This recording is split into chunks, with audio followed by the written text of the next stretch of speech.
my colleagues in the proposition, my worthy opponents whose false smiles only conceal their sheer embarrassment at having to defend the seemingly indefensible, members of the Calcutta Debating Society and Calcutta Club here, all of whom know in their heart of hearts that the criminal justice system in this country is broken. Let's cut the crap that we've heard for the last 40 minutes and admit it.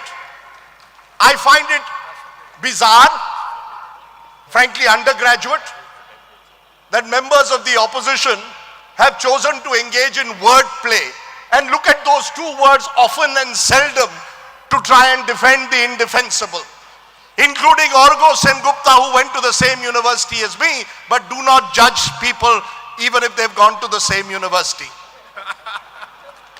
And even more bizarrely, my former colleague Barkha Dutt says, justice is not being often demanded because there are no candlelight vigils.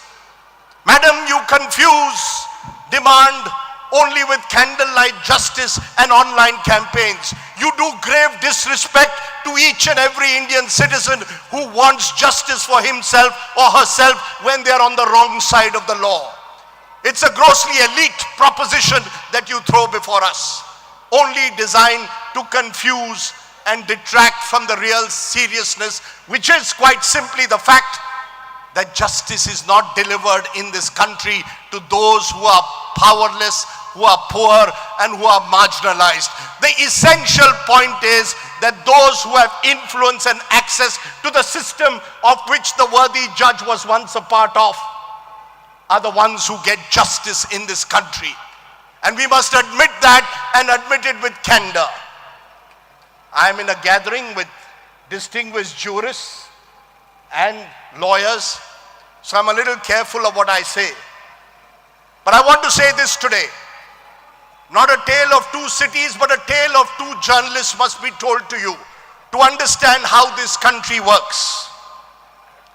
In October, or rather November 2020, a vacation bench of the Supreme Court, headed by the distinguished former Chief Justice D.Y. Chandrachud, sat on a Saturday because Arnab Goswami, another former colleague of mine, who had been arrested, I believe wrongfully, by the Maharashtra government in a case of abetment for suicide and spent all of 6 days in jail.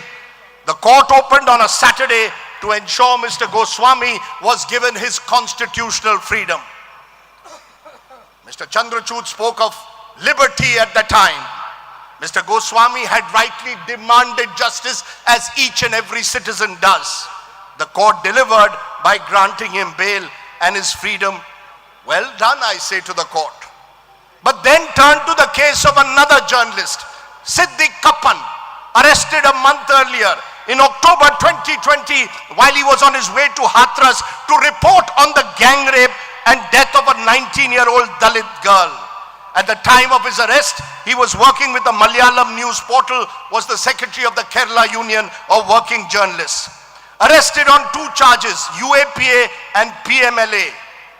He was granted bail in the UAPA case in September 2022, finally released on bail only in February 2023, more than 2 years since his original arrest.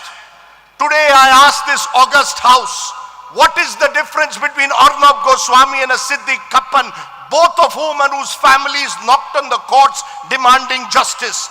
Quite simply, Mr. Goswami is a recognized face, a prime-time news celebrity anchor. Mr. Kappan was an unknown journalist burdened by his anonymity and, dare I say, his name and religious identity.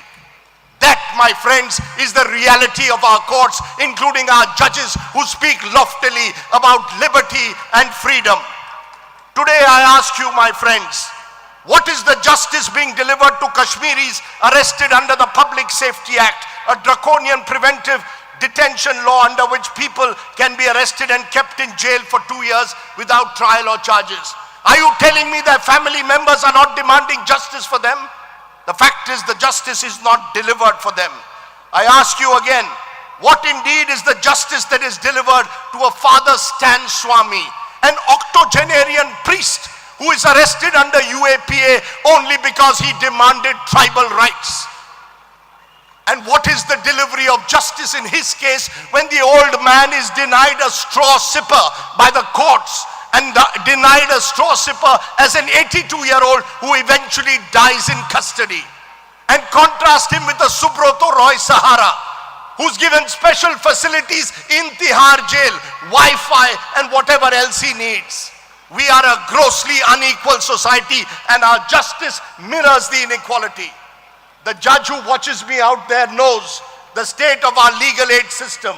He knows how many lawyers actually will appear pro bono for those who are denied access to justice. And that, my friends, is the reality of the topic we are confronted with today. Each and every one of us demands justice for victims. You don't need a candlelight vigil to demand justice. You need a heart and a conscience that believes in the Constitution our founding fathers and mothers gave us.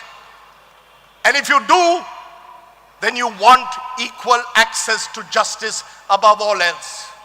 But the fact is, there is an entry barrier. And that entry barrier is what you must focus on when you say justice is seldom delivered. The great Martin Luther King, for example, said, "Justice denied anywhere diminishes justice everywhere." I want to give you a case today, which I believe should settle this argument once and for all. It's the argument and the case, the particularly poignant case of poet and Delhi University professor G.N. Saibaba. He was dubbed a Naxal sympathizer. He spent 8.5 years in jail, much of it in solitary confinement. In October 2022, he was acquitted by the Bombay High Court, and yet quite extraordinarily, a special sitting of the Supreme Court was called on a Saturday to reverse the acquittal and stay the High Court order. Was G.N. Saibaba a professor who's 90% disabled? 90% disabled, such a grave risk to society that the court was unwilling to even wait till Monday to hear the matter, that there was such great urgency to send him back to jail. G.N. Saibaba, my friends, died last year. The years in jail had taken a heavy toll on his body. Is anyone in the opposition or anyone in this audience telling me that his family did not demand justice only because they didn't take out a candlelight vigil? The truth of the matter is they demanded justice, it was not delivered. Are you telling me that the family of Umar Khalid, who for the last 4 years has been in jail in a case which has not even charges been filed, his family does not demand justice? The truth of the matter is the same judges who pronounce loftily in gatherings like this about life and liberty are selective in their wisdom when it comes to the poor and the marginalized. And that, ladies and gentlemen, is the reality that must stare us in the face. Yes, and this audience knows it better than anyone else. It was great to see you out on the streets protesting spontaneously on RG Car. And yes, you did demand justice. And yet, to a large extent, you have got justice to the point where the Chief Justice of India even decided to live stream the RG Car case. But I ask you tomorrow, in a country where you have women being raped and murdered in different parts, how many of our judges will live stream cases that have less high-profile publicity? And that, my friends, is the real story of India. Just as we are a grossly unequal society, when 10% of our population accounts for 70% of the income, the truth of the matter is that 10% also has access to the law that the poor and the disadvantaged do not. Which is why the proposition is simply where your conscience must lie. And I appeal to your conscience as people of this great state of Bengal and India.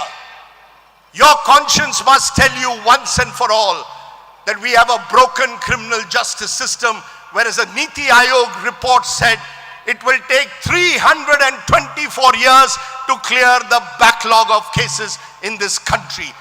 324 years. I won't be around then. I don't think any of us will be. But this nation must live on. Thank you very much.